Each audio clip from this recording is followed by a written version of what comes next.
Hello, good morning students. Today we are going to see concepts in biostatistics as a part of your course curriculum. I am Dr. Prasad Dandekar and we will be beginning with the unit 2 of your biostatistics syllabus, which is nothing but a descriptive statistics. Today we are going to see some concepts in biostatistics. We are going to begin with module 1 or unit 1, for which the syllabus as per your syllabus copy is as under. We will begin with studying with the concepts of statistic and population. We will see how to draw a sample from a population, and we will see what are different data types, qualitative data, quantitative data, and their different subtypes.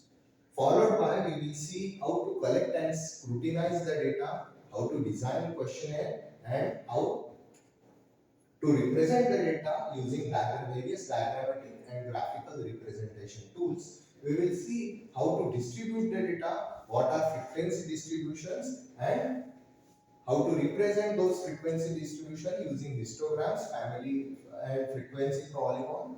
We will see also different data representation and graphical representation tools like stem and leaf chart, box plot, and Ogee curves. We will end up with measures of central tendency and measures of dispersions, followed by skewness and kurtosis.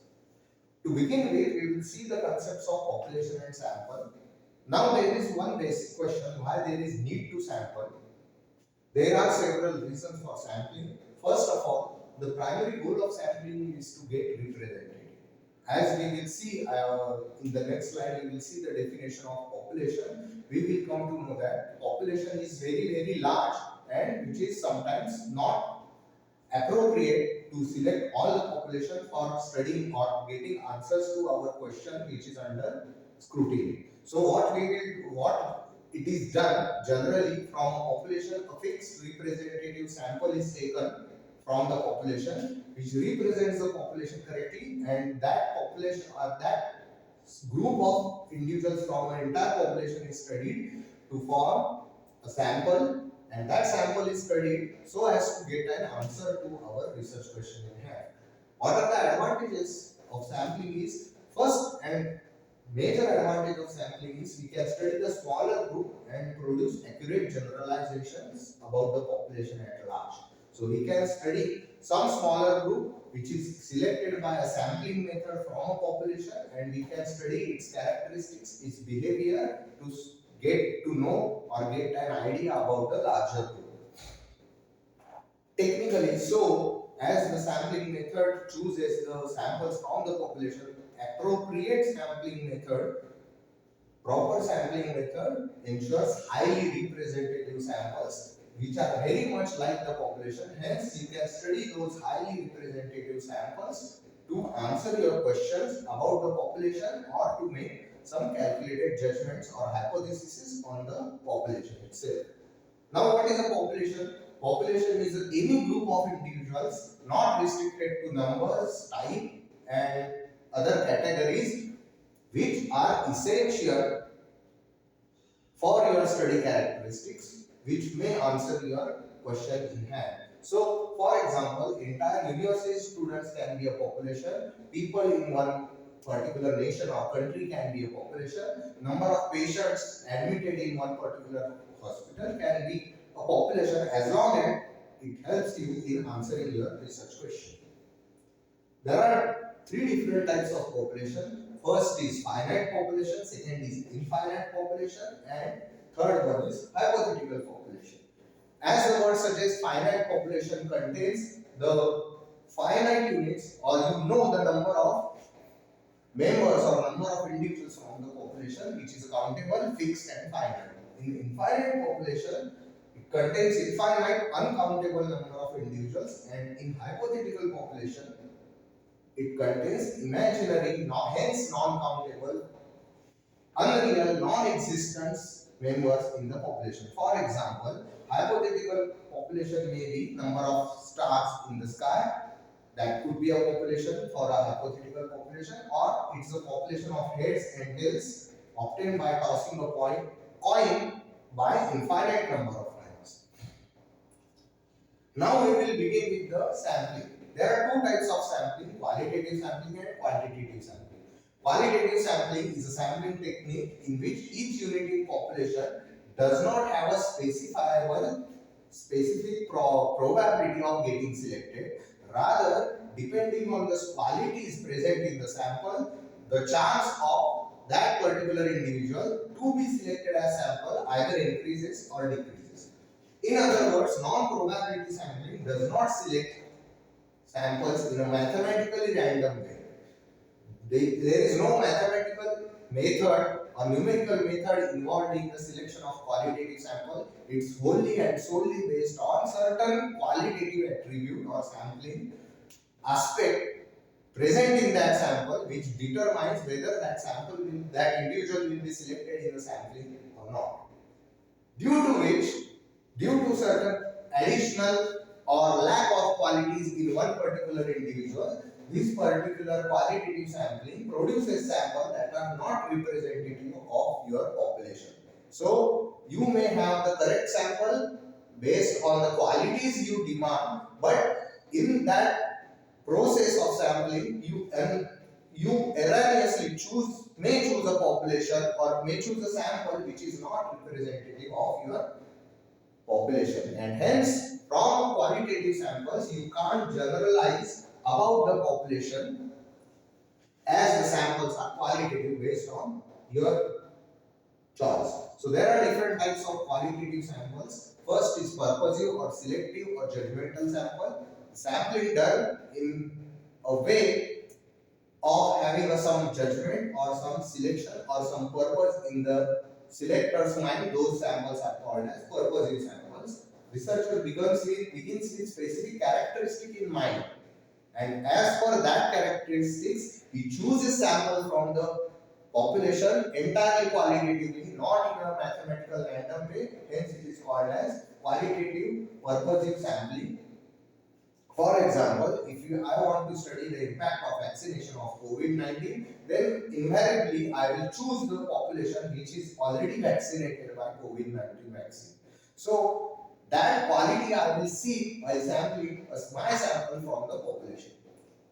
Another type is called as quota sampling. Quota is nothing but a set of categories on which you are going to sample.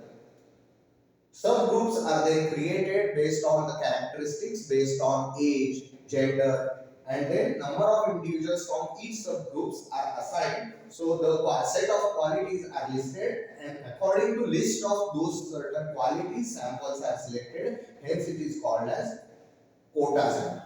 It is highly cost effective and time efficient. All the qualitative sampling more or less are highly efficient and time saving. But on the other side, you cannot make a generalization about the population. There are two types of quota sampling: controlled quota sampling, in which subcategories are restricted and the researcher itself has a choice on or restrictions on how much and how many types of samples are to be selected in quota sampling. On the contrary, uncontrolled quota means choosing sample numbers at will. There are no restriction in how many numbers in each particular quota has to be there. So for example, you can take this example as your quota sampling example of quota sampling. We are going to recruit 500 respondents, and we are determining quotas with respect to age, gender, and employment status. You can have nested quotas. For example, out of 150 unemployed people, 100 must be students. So like that way, you can enlist all the qualities required for the sampling, whether they are going to be male or female, whether they are going to be elderly, what is the age group, what is the employment status of the samples which are going to be required, and accordingly you can sample the individuals in those predetermined qualities or categories which are called as quota.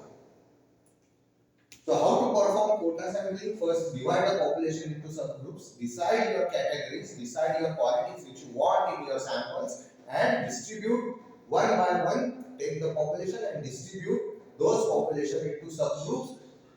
find out the weightage of subgroup, which quality is more important than another. So enlist the qualities as per the weightage and rank them by giving some ranking number or giving some weightage, and evaluate the proportion. If you are going for uncontrolled, decide whether you are going for controlled quota or uncontrolled quota sampling method, and accordingly recruit the individuals or select the individuals in each subgroup you have selected, and maintain the proportion correctly using a type of sampling method. Select appropriate sample size. You should know where to stop sampling in each particular subcategory, and then conduct surveys according to quotas defined. Once you are defined the quotas, then conduct surveys and hire people and check whether correct number of individuals, correct type of individuals are getting recruited in your sampling frame. Second method of qualitative sampling is nothing but snowball sampling or chain referral sampling. It works by referring reference of first research participants to another. So as a researcher, you are not having a burden of recruiting all your individuals for your sampling. What you do, you recruit only first individual, then tell that first individual to recruit another one similar to your characteristics. So those first two individuals then recruit next two individuals, and so on and so forth. Your chain of sampling grows like a snowball coming down from the top of hill. Hence it is called as a snowball or chain referral sampling. So it works by reference of first respondent towards the next respondents, and third respondents, fourth respondents, so on and so forth, till your number of samples which you intend to draw from population based on quality desired is fulfilled. Correct? So you recruit the first person based on the qualities you want. Then that person, you tell that person to recruit the similar person to your qualities and gather samples. So in essence, researcher sample builds and become larger as study continues, much as a snowball builds itself and becomes larger as it rolls downhill. Where it is used in such examples where it is very hard to post an advertisement or conduct a survey or have a questionnaire to recruit the samples or collect the data. What are those topics? Those topics are either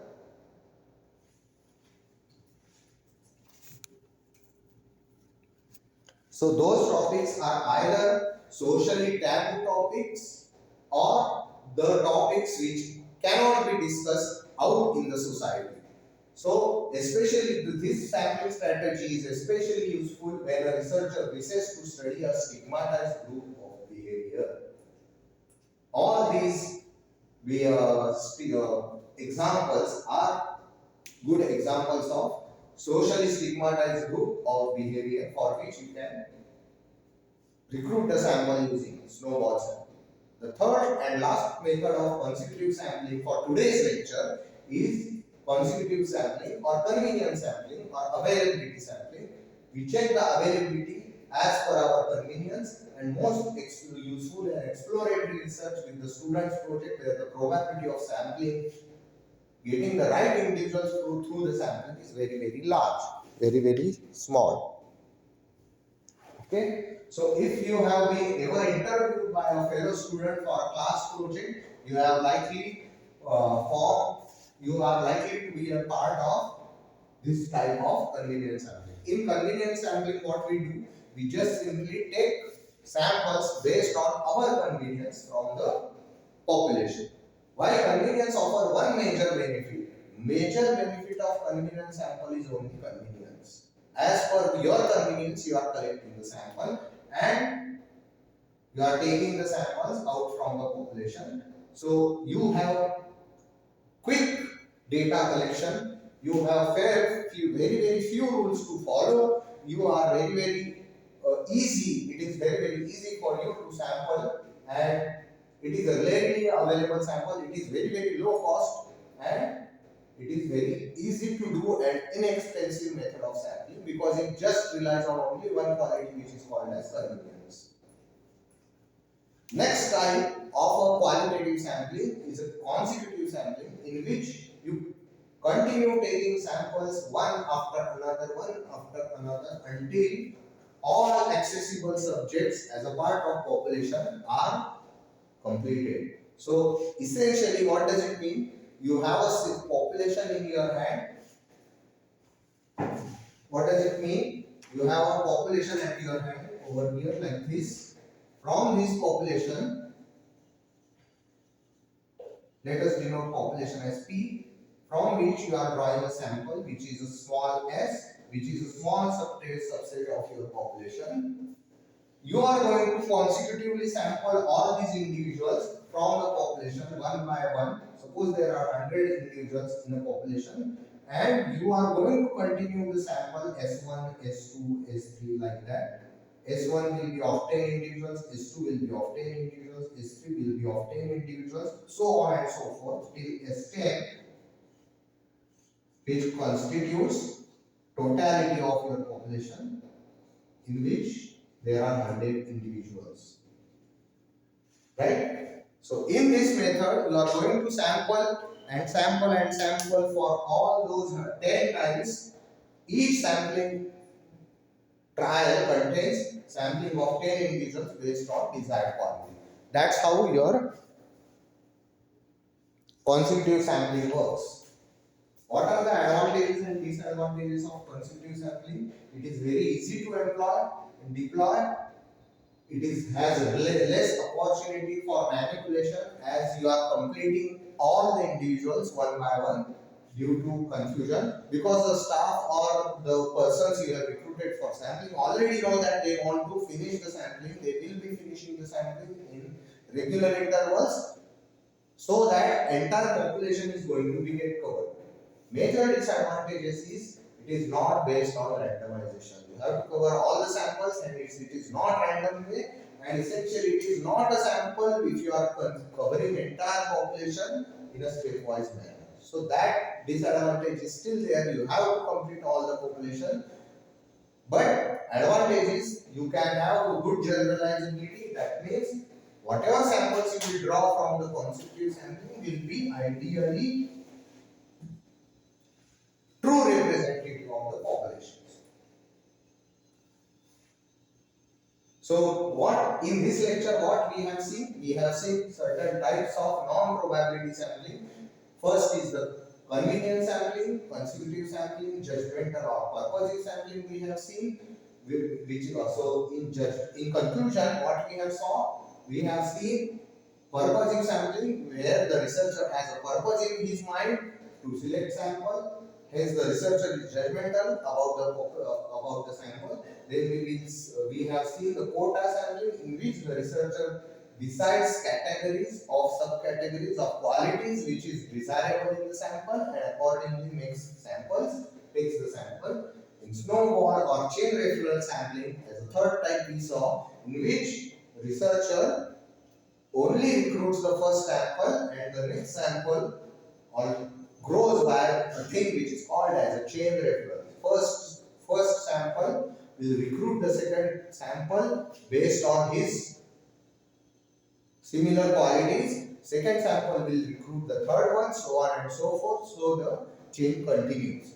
Snowball sampling is particularly used for a sampling wherein you want to study or you want to recruit the individuals for socially stigmatized behavior or socially stigmatized or taboo subjects. Third, we saw convenience sampling. We can, as per the convenience, I will not go into population at large. I will create a Google form. I will create a questionnaire. I will hand over the questionnaire, and based on the response received from the respondents, I will create my sample conveniently as per my research, my convenience as a researcher.